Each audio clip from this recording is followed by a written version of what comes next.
Alright, so I'm about to spoil it all out here for you. Gonna spoil everything about The Last Jedi, Star Wars The Last Jedi. Stick around.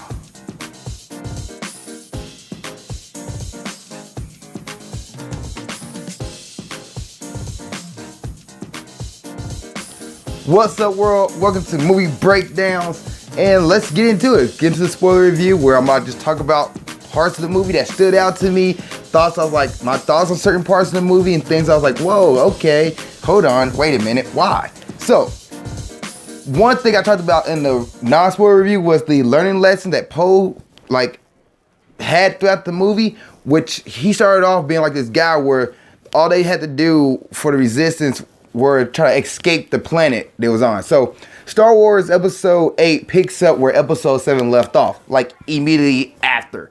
So, for the Resistance side, it was the New Order, or I guess the First Order, not the New Order. The First Order came in and pretty much tried to destroy the base, the main base where the Resistance was at. So the Resistance trying to get everybody out of there. They're moving stuff out, and they had one more evacuation ship. So Poe's like, let me go distract them. So he's going to distract a Dreadnought, which is one of the most powerful ships, a part of the First Order.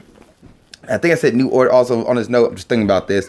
I think I said New Order in the first video. I'm sorry. It was a line that Kylo Ren said later on in the movie. He said, we're going to call it the New Order. And that just stuck for some reason. Sorry. But anyway, so Poe is distracting this Dreadnought, taking out cannons, and the mission's done. They got the evacuation done. And Leia's like, all right, Poe, let's go back. And Poe's like, nah, man, we ain't going to go back. Literally, that's how he said in the movie. We ain't gonna go back. Let's say it like that. We ain't gonna go back. Playing. But, yeah. So, Poe, he's like, all right, guys, move in for the order. So, he commands everybody to move in and attack this Dreadnought because he wants to bring down a Dreadnought. And, unfortunately, they lose, out of 30 ships. Only 7 of them survive or something like that, or less than half survive.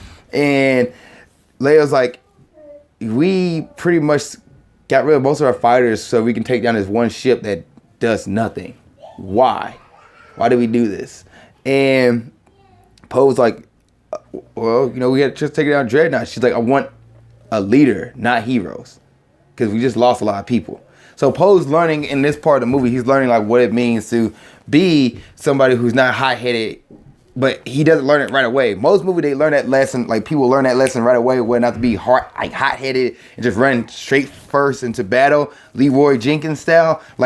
They learn it immediately after something bad happened. This movie was a progression for Poe. So the whole 2 hours and 30 minutes, he is learning what it means to not go straight into battle, not to lose a bunch of lives, and find a way to win another, fight for another day. So I like that. I like that progression. And another part of the movie where that does happen, well, it's a suicide mission because they escape, the Resistance escape, but new technology has been made. The First Order know how to now chase somebody through light speed. So when they escaped, they got chased in light speed time by the First Order, and they're running out of fuel on the main cruiser. So the Resistance well, we don't know what to do here. We got to find a way to get out of here. And they're trying to figure out how to get out. Kylo Ren appears, and he pretty much start attacking the Resistance ships left and right. And he sees the ship that Leia's in, and he's almost going to pull the trigger, but because the good in his heart is still there, he doesn't do it. And somebody else attacks Leia, and pretty much all the main command gets killed. Leia, for some reason, gets blown out into space, and I'm like, okay, this is how they're going to kill Carrie Fisher off in the movie. All right, cool. I'm okay with this. She's not alive in real life. I don't want them to do CGI. I heard the next movie. I was wrong. So they somehow, this is what I'm confused by. I know Leia has force, she's has a presence of the force, or she's force aware, but she completely just went all Jedi and just guided herself back alive and moved herself to the ship. She was blown out into space. She thought she was dead, and she somehow does this whole mystical wizardry. I don't know. I'm going for it here. Sorry, guys. But she somehow like zooms herself back into the or guides herself back to the ship, and nobody questioned this. Not one person was like, "How you alive?" No. She passed out, and they had her like in this healing room for like half the movie. We could finally get to see Snoke in person. I was more surprised by that. I was surprised by the fact that he was just a regular person, taller, but kind of deformed face. I want to know how he got there. I want to know why he was there, why he has his power. Is he like he's a Sith, or what's going on? And you don't get to figure out most of that because he gets killed in the movie. He gets killed like an hour left of the movie left, so 2 hours into the movie, he gets killed. Maybe less, like maybe an hour and 45 minutes, he gets killed off. I'm like, wait, that's it? He's dead, right? He's not coming back? What? This is the main boss, right? And you just killed them off. Which I like because I didn't like and I do like. The reason I didn't like because you get to know much about Snoke. You don't know how he got there, why he's doing this, why he's like fighting Kylo Ren, or why he's trying to claim Kylo Ren and why he want to kill Luke Skywalker. And then you have the part I did like was the fact that, this is something you've never seen before. You never see the main bad guy get killed off so early. And now Kylo Ren is pretty much that new bad guy. Like, he's that new boss who stepped in, who's also still dealing with a bunch of stuff. And it's kind of cool to see that, like, come up, because Kylo Ren's the one that kills him. Rey, and I'm jumping around because I'm going to knock out characters in certain spots.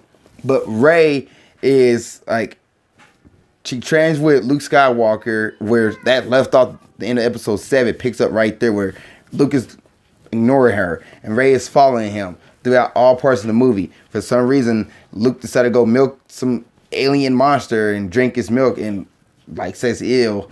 She go what? Like Rey follows him to that. Rey follows him go fishing. Rey's literally underneath Luke Skywalker the whole time until she like senses the first ever books.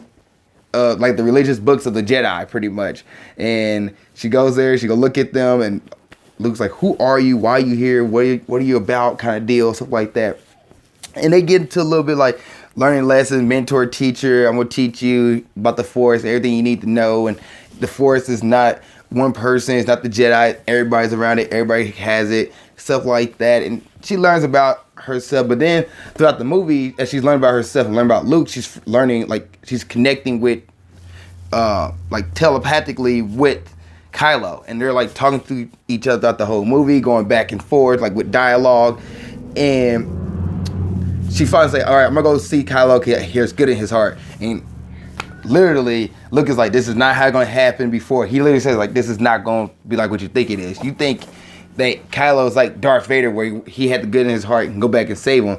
This is not that kind of situation. And Ren's like, yeah, okay. So I'm going to go.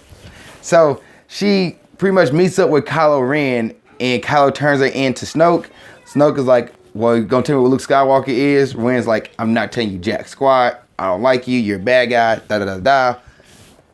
And like the time of struggle where Snoke is like, all right, you don't want to join me? You don't want to like tell me where Luke is? You're going to die. And Kylo, you're going to be the one to do it. And Kylo's like, okay. And the whole time, Ren's like, Ben, don't do this, because Kylo's real name is Ben Kenobi. God dang it. Sorry, guys. It's Ben Solo. And it's like, Ben, don't do it, Ben. And he doesn't. He ended up killing Snoke with this lightsaber that Ren's lightsaber that was next to Snoke the whole time. He ended up killing Snoke with that. And there's this cool fight scene because in all Star Wars movies, you see the red guards, like these guards with the red hoods and the red hats on, stuff like that, the red helmets. They're like sitting there as guardians, but you don't see them do anything.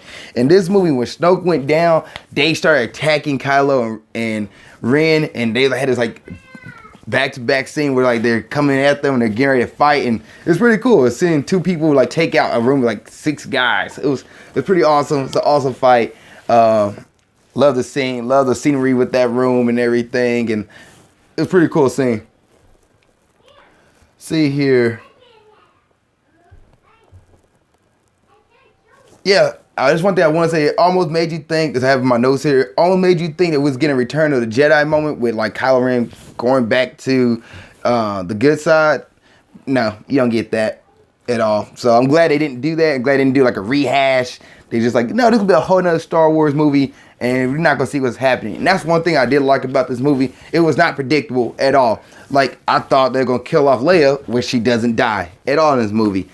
And then you get to see Luke Skywalker fight in battle, but it's not Luke. When he appears in the battle in the final fight, he's more of a hologram, and he uses his mind pretty much to put himself in front of everybody and like fight Kylo. And Kylo realized at the end, like, oh, this is not a real Luke Skywalker. But unfortunately, Luke used all his energy, and he does die. But it wasn't like a saddening death. It was like, okay, they're getting rid of Luke. So the first movie, they got rid of Han Solo. Second movie, they got rid of Luke. This third one, I hope they get rid of Princess Leia. Like, let somebody else take over the Resistance. And if they get more people part of the Resistance, because the Resistance had literally been dwindled down. So back to the Resistance part of the movie, the Resistance side, as Leia's like pretty much knocked out, another character becomes Vice Admiral Holdo,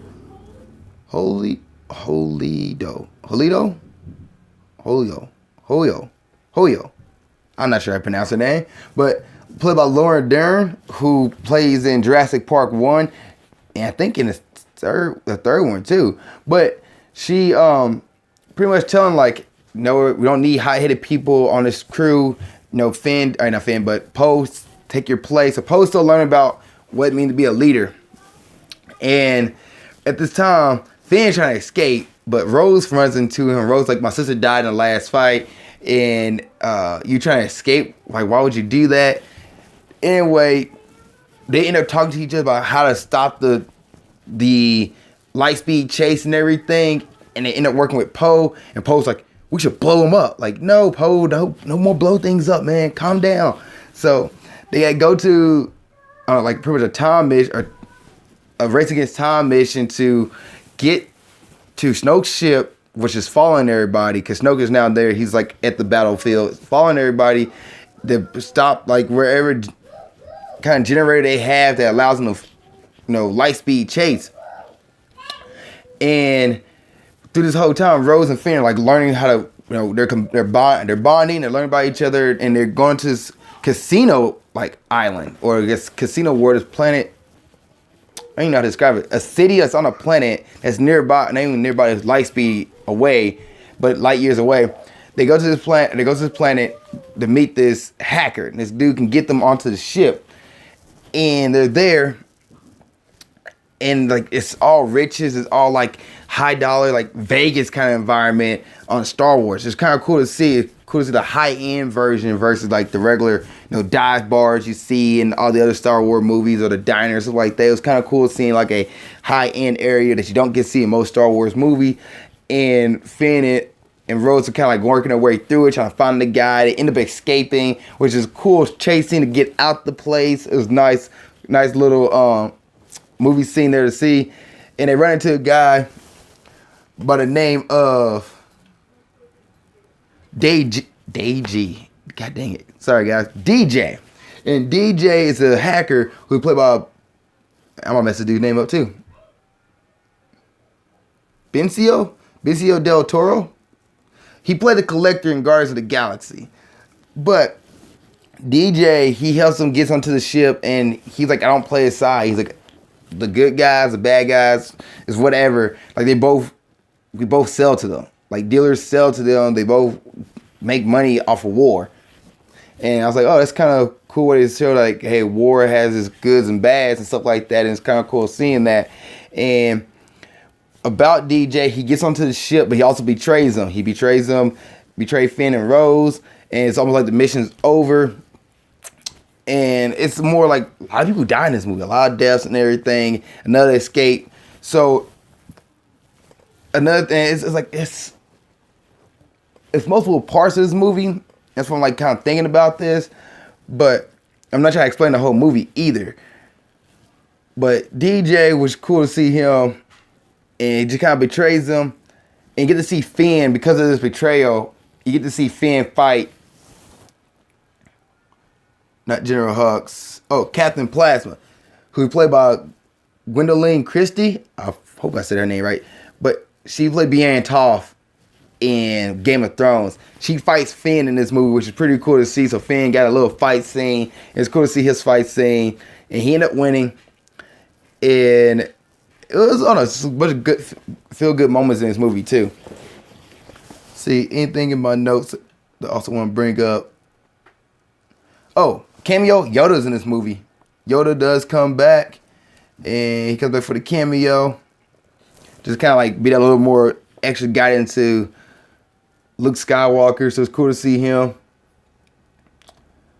We talk about Luke Skywalker death, talk about the casino, Rey and Finn. Rey, like this whole movie, Rey and Finn are not together at all until the very end of the movie. And Rey and Finn like has this huge hug, like this huge like, oh, there's some romance here. And you can see it. If anything, they're friends. But Finn, he already likes Rey more than that. And Rey possibly likes Finn more than that, but you don't know that because they never had that chemistry on screen in this movie.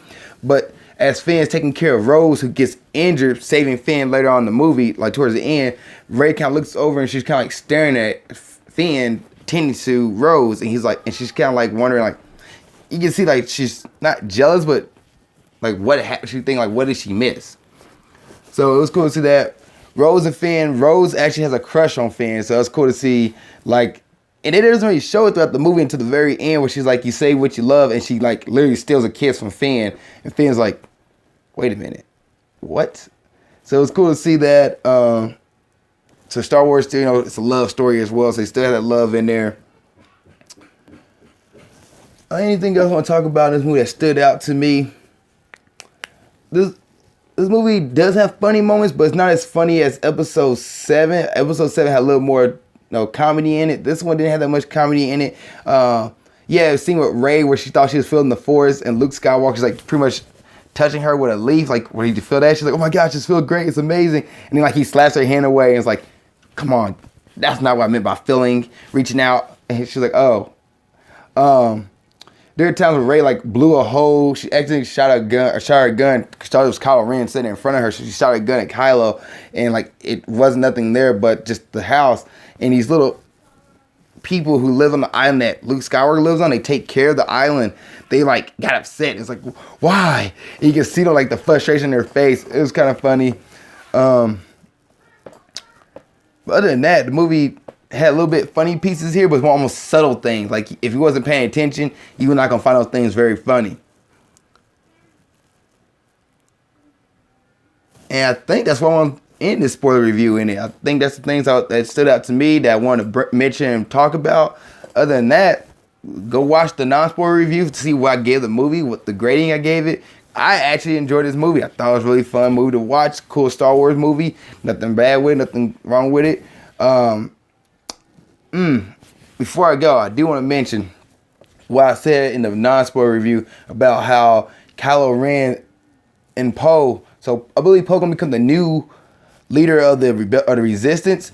Leia doesn't die; she stays alive in this whole movie, which is really frustrating because I didn't want them to keep her around. I don't want them to CGI her into the next movie, but who knows? 2020 maybe. I'm not sure what year the next one will come out, but when they do, they're gonna do it.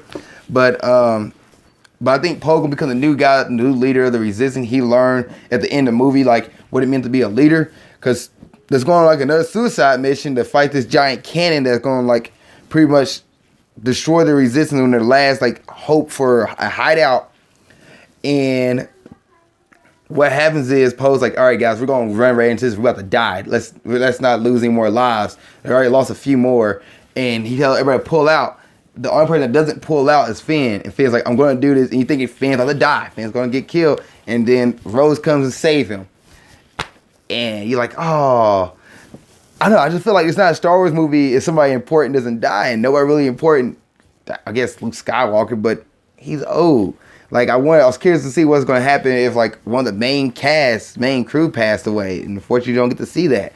Not unfortunately, but it's like, it doesn't really add it would make the story more intriguing, I would say, if like, you know, Finn passed away and he comes back somehow, like some Gandalf the White kind of stuff. I don't know, Star Wars.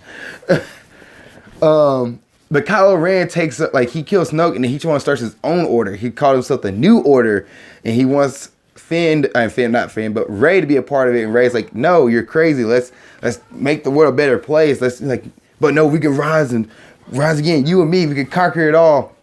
So it was kind of cool seeing a character who was complete bad, who still might have good in him, become the new main bad guy, the new supreme ruler almost. So you ever watch Avatar: The Last Airbender? It's like Zuko if he became the Fire Lord, but he never got to that point because Zuko became a good guy. It was almost like Kylo Ren taking that step, like I'm becoming the Fire Lord, and now I'm mixing the series up. I'm becoming the supreme ruler and all this, and it's like, inexperienced tweener, good guy, bad guy, anti-heroes, possibly more bad guy than good, be the supreme ruler. So here's how that's gonna go. We'll find out. But that's it, guys. That's my thoughts on Star Wars. All the spoiler thoughts on Star Wars. Tell me what you guys think. Please put in the comment section below. I'd like to know what you guys thought of the movie. If there's anything that you really love that I didn't mention, let me know. And thank you guys for watching this episode of Movie Breakdowns, the spoiler review. I really appreciate it. See you next time, and keep being awesome. Hey guys, thanks for watching this episode. I really appreciate it. Before you go, I do want to mention I started my own business. It's called Lofty Ground Athletics. It's a motivational athletic brand. Our goal is to inspire and motivate you to go after your fitness and athletic goals. Now on our website, which is www.loftygroundathletics.com, repeat that one more time, www.loftygroundathletics.com, we will have certain gear such as the Conquer Your Challenge 100% polyester shirt. Now there's 100% polyester, or repeat that, 100% polyester. It only weighs 3.5 ounces, which means it's lightweight. It won't hold you down and let you get through any of your workouts. On the back, it has Lofty Ground Athletics on it, and these shirts are $15. We have another one that is Refuse to Be Outworked, which is also a $15 shirt. Check it out on our website at www.loftygroundathletics.com, and we're going to have more gear to come. And if you're watching this episode on YouTube, please give it a thumbs up if you really enjoyed it. Please put a comment in the comment section below of a new topic or something you want me to talk about. And please subscribe. Lastly, you can follow me on Instagram there, follow me on Snapchat there for new and daily motivational tips. And you can watch the next episode or the last episode of Grind Towards Success here, and watch Movie Showdowns, which is a movie review series that I've started. Other than that, thanks for watching this episode. Keep being awesome.